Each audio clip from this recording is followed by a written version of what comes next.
Ну, ვისაც კარგი ჰუმორი აქვს, შეუძლია იხუმროს, ვისაც უნდა რომ სერიოზულად განიხილოს, შეუძლია რომ სერიოზულად განიხილოს.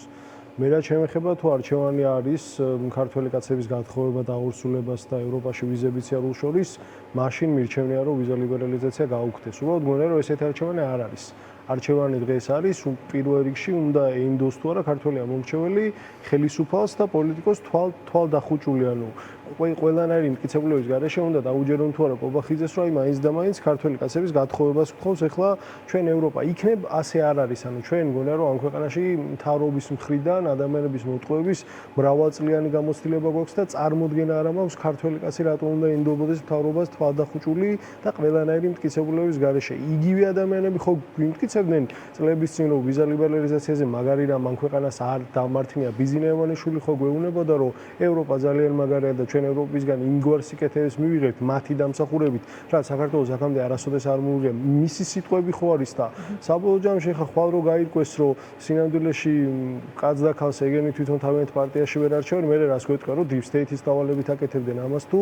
იმისთვის იღწვოდნენ რომ საბოლოო ჯამში ქართველებს შეენარჩუნებინათ ეს ვიზა ლიბერალიზაცია. უბრალოდ ძალიან მარტივი რაღაც თქვა მინდა რა, ერთადერთი ქართველმა ამომრჩეველმა რაც უნდა იცოდეს არის ის რომ თვალ დახუჭული არავის უნდა ენდოს, ყველას მტკიცებულება უნდა მოთხოვს და აფიქრდნენ იქნებ ამ სიგიჟეს კობახიძე რომ მართლა სიგიჟე ჩვენ აქეთ ამდენი ადამიანი უცბად ხო არ გაგვიჟდებოდ თან ანუ წარმოგიდგეთ ისეთ რაღაცას ამბობს ვისი დადასტურება ძალიან მარტივი უნდა იყოს მისთვის, მაგრამ ამის ხო არანაირი მტკიცებულება გარდა მათი სიტყვების, მათი განცხადებების და მათი პოსტებისა ფიზიკურად დედამიწის ზურგზე არ არსებობს. ვერ გვაჩვენებენ ვერც ერთ ევროპარლამენტარს ან ევროპის წარმომადგენელს ან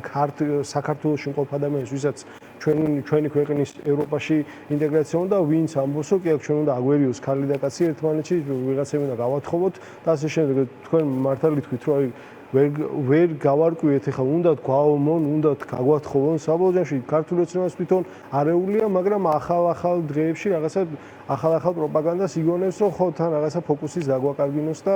ჩვენც აქედან დაძაბული რაღაცა რუტინიდან გამომდინარე ყოველთვის პოულობთ ხოლმე რაღაცებს, რაზეც შეგვიძლია რომ ვიხუნოთ. კი, შეგვიძლია უპასუხოთ სერიოზულად, სერიოზული პასუხი იქნება რომ სისულელეა, თუ არ არის სისულელე მტკიცებულება მოიტანონ და მეც ვამბობ მტკიცებულება თუ დაიდება სადმე რომ მართლა აქვს ხოლმე რომ კაცები გავათხოვოთ, მე წინააღმდეგი ვარ ევროპაში საქართველოს შესწვის ამ სიბერეში ვერ გავთხოვდები. მაგრამ თუ ეს ასე არ არის, ну, მაშინ ჩვენ ყოფილვართ მართლები და იმ ადამიანებს, ვინც ამ ქვეყანაში ცხოვრობს და ვინც რაღაც ოპოზიციონერი არ არის და ამ მთავრობის რაღაცა ქმედებები და კურსი მოწონს ან წინა მთავრობამ ისე გააბრაზა, რომ ეხაც დამოგმულია, მაგრამ უნდა, რომ საქართველოს ევროპული ოჯახის ნაწილი გახდეს, მაშინ მათაც მოუწევთ, რომ რაღაცები გააკეთონ. ან გამოდის, რომ სინამდვილეში მხოლოდ თავიანთი მუცელი ადარდებთ და არა ის საიცავო ეს ქვეყანა. აი ეს ცრუ დილემები, რაზეც თქვენ საუბრობდით, არის ქართული ოცნების პროპაგანდისტული ხრიკი, ეს იყო წინა საარჩევნო პერიოდშიც ომის შესახებ პროპაგანდა. ეს პროპაგანდაც რაც ახლა დაიწყეს, ასევე იყო ასე ვთქვათ ყურადღების გადატანის მცდელობა, ასეთ თემებზე საუბრის მცდელობა. თუმცა აი რა შეიძლება გაკეთდეთ? აი რა არსებობს თუ არა რესურსი, ხედავთ თუ არა რეალურ რესურსს, რომ ქართულ ოცნებას რაიმე მაინც გააკეთებინოს ქვეყნის შიგნით პროტესტმა. იმიტომ რომ შესაძლოა რვავე რეკომენდაციის შესრულებას მაინც და მაინც არ ელოდება ევროკომისია ხა ჩვენგან, მაგრამ ალბათ პროგრესს თუ პოლიტიკურ ნებას დაინახავს, არ ვიცი, შეიძლება ისე არ წავიდეს პროცესი, როგორც არის მოსალოდნელი. ანუ პროპაგანდისთაც რაც შეეხება ჩვენ ისე დავხატავთ სურათს, რომ ხა ქართული ოცნება ძალიან მაგარ პროპაგანდას იგონებს და აქედან ვერას ვერ პასუხობს. სინამდვილეში მათი სტრატეგია არის არა ხარისხი, არამედ რაოდენობით გვიგებენ სინამდვილეში და ჩვენ უბრალოდ იმდენი დაფარო არ გვაქვს, რამდენიც ქართული ოცნებას აქვს. მათ შეუძლიათ უამრავი სისულელი მოიფიქრონ და დღის განმავლობაში 100 იდიოტური აზრი მიაწოდონ ყველას და ჩვენ შეგვიძლია რაღაცა ერთი ჭკვიანური მოიფიქროთ, ისიც იშვიათად და მაგის მიწოდება ყველასთან არ შეგვიძლია, იმიტომ რომ გვიგებენ ამ ნაწილში. ნუ მაგას კიდე თავისი მიზეზები აქვს. ნუ დანარჩენს რაც შეეხება ნებისმიერ შემთხვევაში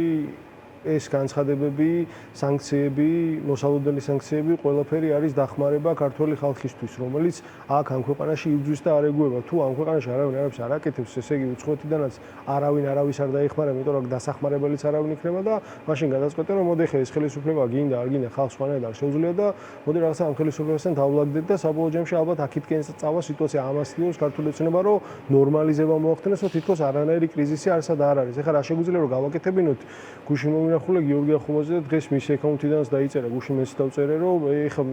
ერთ-ერთი პრობლემა რამას თავიჩინა არის ის რომ გდანის ციხე ძალიან ცხელაა და პატიმრებს ფიზიკურად არ შეუძლიათ მარაგი არ არის, რომ ვენტილატორები თუ ჰაერით მდგომარეობები, რაც ქვია, მინიმუმ ოდნავ რომ შემოსუბუქო მდგომარეობა, ესენი რომ შეიძინონ და არ ვიცი ხა ამაზე სხვა აქციას ხო არ მოვაწყობთ ციხესთან და რაღაც რევოლუციას და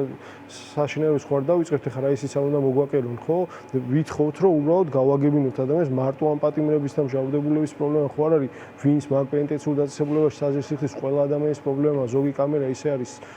საკანი ისე არის მზისკენ მიბრუნებული, რომ ავის მიკროტალღური ღუმელივით არის ხოლმე და მითხრა გიორგი მოს აღამოს ძილი ავის უჭირთ რა ძალიან გამომდინარე იმ ტემპერატურიდან რომელიც არის საკანში და იქნებ ვინმეს მივაწვიოთ ხმა ხა აქტიურად იწერება და თქვენს ეთერსაც მაგისთვის გამოვიყენებ რომ ვიღაცას ვისაც ევალება რომ მარაგები უბრალოდ ციხეში შეავსოს ხა მაღაზიაში რო არის და ყველაფერი ჩქარამი აქვს იმიტომ რომ მაღაზიის პატრონი მოგებას ნახულობს იქ თავრობის სამომადგენელია და ავისი 100-ს გაყიდის თუ 50-ს მოგებას მაინც ვერ ნახავს ეს